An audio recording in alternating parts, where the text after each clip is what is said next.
Sebenarnya kalau saya lihat di Ating Research kemarin, itu sebenarnya Anies dengan posisi dengan AHY aja kemarin, itu saya lihat masuk putaran kedua gitu. Oke. Tapi dengan ini harusnya harapan kita dengan keyakinan penuh bisa masuk, nggak capeknya seperti kalau sama AHY ya, Iya. dia bisa kemudian bisa menang satu putaran. Kepentingannya itu akan terjadi chaos, ya kan? Iya. Antara dua, misalkan antara mereka. Nah ini mudah-mudahan dengan itu mereka juga akan menahan diri. Akhirnya nihil. Akhirnya nihil, akhirnya Oke. walaupun mungkin pasti ada, tapi pada akhirnya saya yakin bahwa itu semua akan membuat dirinya menjadi orang yang seperti 2014, berusaha menahan netralitas gitu. Oke.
Atau gini ya, yang paling aneh, 60% ingin perubahan. Ada satu survei saya baca, tapi yang mengusung perubahan paling kecil.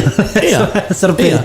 Kalau pakai survei yang Ating Research Australia aja, saya yakin bahwa itu semua udah di mayoritas di perubahan. Iya, iya. Iya kan? Nah, cuman itulah tadi survei ya. Iya. Nah, kembali ke kita tadi ini apa namanya soal apa namanya Muhaimin ini. Ya jadi Muhaimin ini sebelum dia dicalonkan wapres, mungkin efeknya itu kecil karena dia tidak masuk remote. I see. Sekarang dengan masuk remote dia mungkin akan Membesar. sesuai dengan partainya 10,2 tadi I akan know. boom gitu loh. Kombinasi dengan Anies. Yang ini penjelasan yang paling gampang adalah Maman Imanul Haq yang tadinya anti Anies sekarang nggak lagi. Nggak lagi. Jadi ini langsung efeknya berubah. ini. Nah, sebaliknya Syahganda Nainggolan yang tadinya barangkali agak sama Muhaimin agak ngeri-ngeri sedap, enggak lagi sih. Nggak lagi. Saya nanti panggil Gus Kiai sama Muhaimin nih, saya akan mau ngormatin dia nih.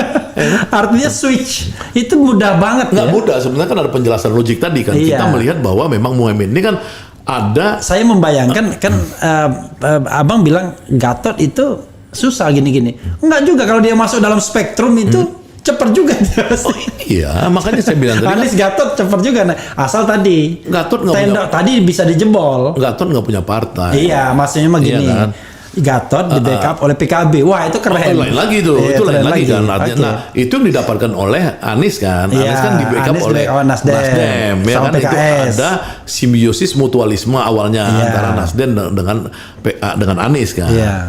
Jadi saya itulah teorinya tadi ya soal betul pada akhirnya sosok capres itu beda dengan partai ya, tapi kalau udah begini itu saling dukung gitu loh. Oke.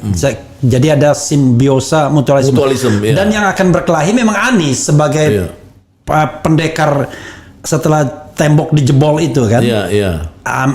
Caimin berfungsi sebagai pembuka pintu. Iya. Tapi jagoannya Anies. Anies dong. Yang akan berkelahi di grassroots di tempat-tempat itu ya. Tapi untuk society-nya Muhaimin ya Muhaimin. I see. Iya kan? Karena kan dia punya society yang kuat juga ya kan. Yang dia bisa menangkan sejumlah 15 juta itu. Atau kita pakai analogi perang mungkin ya. Ini kalau perang zaman-zaman Rasul itu Muhaimin ini pasukan tambahan, ya kan? Ketika Anies CS ini lagi berperang, tapi menghadapi tembok gede, tiba-tiba di dalam tembok itu ada pasukan yang sudah dari dalam. Ya, kalau menurut saya sih nggak tambahan lah ya. Ini kan satu sinergi ya. Sinergi ini besar sama besar. Jadi Muhaimin ini harus kita lihat sebagai orang besar. Ya, artinya sinergi. Kan kalau saya bilang tambahan kan bisa aja 2 kali lipat nambah. Ya bisa. Tapi kan tambahan tuh orang yang datang belakangan. Ya, tapi ini Anies sudah perang, ada pasukan tambahan yang baru. Mungkin jumlahnya sama atau bahkan lebih besar kan gitu. Kan tapi kan maksudnya gini, itu kan kita bisa melihat kalau misalkan kita lihat orang perang itu kan ada mau ngancurkan sebuah kerajaan musuh misalkan nanti Irlandia misalkan sama Skotlandia bersatu untuk melawan England misalkan gitu. Jadi dua kekuatan besar. Kekuatan Anies besar, kekuatan Caimin besar. Nah, itu kita harus menghargai itu. Nah, saya melihat bahwa potensi Anies ini sudah berada di 50 juta suara. Ini yang sebenarnya Anies harus menghitung dia bisa nggak naikkan untuk menang satu putaran Anies sama Muhaimin. Karena karena hitungannya itu kan kalau dikonversi untuk suara 2019 ke 2024, ya Muhaimin 10,26 ini kan udah bisa 15 juta. Ya. Kemudian PKS itu bisa mencari yang sama juga sekitar 15 karena ini yang namanya block vote kan. Dia nggak kemana, ini nggak bisa. Ini beda kalau partai lain seperti PAN, Golkar, Nasdem apa sendiri yang Nasdem sendiri termasuk kan dia tidak jelas di mana jejaknya. Kalau ini kan block vote karena peta sosiologis Indonesia. Captive market. Captive market. Udah 30. Saya dengar Jumhur besok akan umumkan tanggal 11 dukung Anies. Itu buruh tuh captive 5 juta itu. Ya serikat buruhnya. Udah 35. Insya Allah kalau Habib Rizik kemarin tadi malam saya sama Yusuf Martak ngobrol bagaimana suara kebatinan Habib Rizik, ya insya Allah masih 70-80%, tapi ya tetap ke Anies lah kan gitu kan. Habib Rizik itu setahu saya 5 juta kekuatannya ada, ya kan? Itu berarti udah 40 juta. Dengan Nasdem dan partai-partai lain nanti yang ini, ya, maksudnya Nasdem umat apa segala bekerja keras, itu kalau bisa nambah 10 juta, berarti Anies sudah punya potensi 50 juta. 50 juta itu sudah bisa lebih dari 40% ya, 50. Daftar pemilih tetap berapa? Iya kan nanti kan pemilih itu rata-rata kan di bawah 150 ya atau 150 kan 205 gitu. Kan DPT-nya kan. Tapi persentase pemilih antara 80 sampai 90%. Iya. Gitu. Memang ada kecenderungan menurun sih. Taruh misalnya dia 150 juta, kan berarti kan dia sudah sepertiga ya kan. Artinya tinggal nanti di pemilunya ini, ya ini bukan ini kan captive tadi kan. Kita bicara yang kampanye dan lain-lain kan tentu bisa. Artinya targetnya menang satu putaran atau minimal masuk putaran kedua. Kalau insya Allah kalau putaran kedua itu sebenarnya kalau saya lihat di Ating Research kemarin itu sebenarnya Anies dengan posisi dengan AHY aja kemarin itu saya lihat masuk putaran kedua gitu. Tapi dengan ini harusnya harapan kita dengan keyakinan penuh bisa masuk, nggak capeknya seperti kalau sama AHY dia bisa kemudian bisa menang satu putaran. Itu yang harus dipikirkan kelompoknya Anies. Itu kan kita bicara dengan hitungan-hitungan normal semua, dengan tentu dengan analisis kuantitatif, kualitatif normal. Tapi kan pemilu di Indonesia ini curang, terutama dalam penghitungan suara. Orang masih meyakini kecurangan itu justru signifikan, bisa mengubah hasil. Gimana?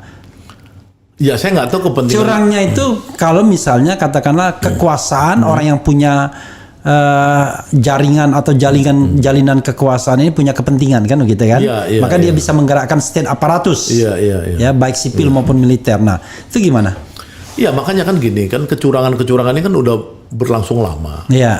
Tapi kan kita melihat bahwa kapan sih itu akhirnya kan gitu. Ya kan. Nah saya melihat ini dengan perlawanan Nasdem, perlawanan Muhaimin ya terhadap rencana Jokowi untuk memenangkan Prabowo nih khususnya ya kan, saya lihat nih bukan Ganjar, kalau informasi yang saya dapat sih Prabowo ya. Itu kan makin lama kan juga makin hilang juga kekuatan itu, karena nggak semua orang misalkan bisa memerintahkan aparatur negara pada saat-saat udah dia ini sudah tidak lagi presiden Lemdak office dan kedua dia tidak incumbent ya kan. SBY itu pada 2014 hampir semua orang BUMN ya, Dahlan Iskan, Lino, apa segala itu bukan dukung rejimnya yang didukung, bukan Hatta Rajasa. Bukan Hatta Rajasa. Ya, malah mereka tuh Lino pendukung utamanya si Jokowi dan lain-lain, saya tahu ya, cuman saya nggak sebut BUMN mana aja. Kalau Lino saya kenal karena saya tahu ya kan dia dukung langsung apa. Nah, maksud saya itu juga akan terjadi. Nggak akan mungkin. Misalkan saya seorang Kapolri, seorang tentara militer kan udah ngumumkan. Sekarang misalkan Panglima TNI udah ngumumkan netral. Di mana-mana, bahkan spanduknya Prabowo di markas militer di mana itu dicabut, diturunin. Dan Yudo Margono tidak punya ketakutan karena memang sebentar lagi pensiun. Ya kan? November pensiun dia. Pensiun. Kemudian spanduknya Ganjar diturunkan juga di sebuah tempat, artinya. Dan ini insya Allah diikutin juga oleh pihak kepolisian, karena mereka untuk apa? Dia kan polisi negara, masa dia masih takut sama Jokowi kalau udah di akhir dari masa jabatan? Dia lebih takut sama negara dong. Nah, itu keyakinan saya itu akan terjadi. Institusi lain gimana? Yang kita nggak nyebut institusinya biar tidak fitnah. Institusi lain yang kadang-kadang dipersepsikan dekat dengan kelompok politik tertentu gitu dan bekerja untuk itu. Ya, nah itu satu. Yang kedua kan nanti ada saling apa check and balance. Bukan check and balance, kontradiktif. Misalkan antara Menteri Pertahanan yang mempunyai kekuatan intelijen, kan punya dong dia kekuatan intelijen, dia pimpinannya mau jadi capres, namanya Pak Prabowo Subianto, ya kan? Di sana ada intelijen institutionally memang badannya memang kan? Ya itu BIN lah gitu kan, bukan kita jelek-jelekin BIN ya maksudnya. Ketuanya ini adalah orang PDIP, ya kan? Dekat dengan PDIP. Ya PDI lah, kita nggak usah bercanda mau ini. Secara resmi belum. Belum, tapi kan di hari-hari kan sama Bu Mega sama apa segala kan, anaknya juga di banteng muda apa segala kan kita tahu lah. Maksudnya kita ini nggak ada dusta di antara kita, ya kan?